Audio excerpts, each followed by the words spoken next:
नेपाल की सड़कों पर इस वक्त हालात बिल्कुल बदल चुके हैं। जहां कभी भ्रष्टाचार और बेरोजगारी के खिलाफ आवाज उठती थी, आज वहां सिर्फ एक ही नारा गूंज रहा है, मोदी हमारे प्रधानमंत्री बनो, नेपाल को चाहिए मोदी। जी हां, हमारे पड़ोसी देश नेपाल की युवा पीढ़ी यानी जेन जी अब अपनी ही नेताओं से पूरी तरह से नाराज हो चुके हैं। जहां उनका कहना है, अगर मोदी भारत को संभाल सकते हैं तो नेपाल को क्यों नहीं। सड़कों पर हर तरफ पोस्टर दिखाई दे रहे हैं। किसी पोस्टर पर लिखा है, मोदी ही समाधान, तो किसी पर नेपाल का निर्माण, मोदी प्रधानमंत्री बनो। भीड़ बार बार एक ही स्वर में चिल्ला रही है, एक ही नारा, मोदी हमारा, नेपाल को चाहिए मोदी। गुस्सा इतना बढ़ चुका है कि अब किसी अपने नेता पर भरोसा नहीं रहा।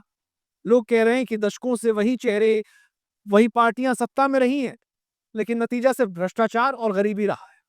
अब उन्हें लगता है कि मोदी ही उनकी आखिरी उम्मीद है।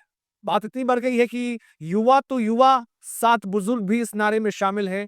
जहां एक बुजुर्ग आगे बढ़कर कहता है, हमारे नेताओं ने हमें निराश किया है, अब बस मोदी ही उम्मीद है। ये सुनते ही भीड़ और जोर से गूंजने लगती है, मोदी, मोदी, मोदी। काठमांडू की गलियों से लेकर गांव की चौपाल तक यही आवाज सुनाई दे रही है। संविधान और हकीकत चाहे कुछ भी कहें, लेकिन नाराज जनता अब किसी भी हद तक जाने को तैयार है। उनका विश्वास है कि अगर भारत को मोदी बदल सकते हैं, तो नेपाल को भी वही बदल सकते हैं। सवाल सिर्फ इतना है कि क्या ये नारे सिर्फ गुस्से की आवाज बनकर रह जाएंगे या सचमुच नेपाल की राजनीति में कोई बड़ा बदलाव ले आएंगे।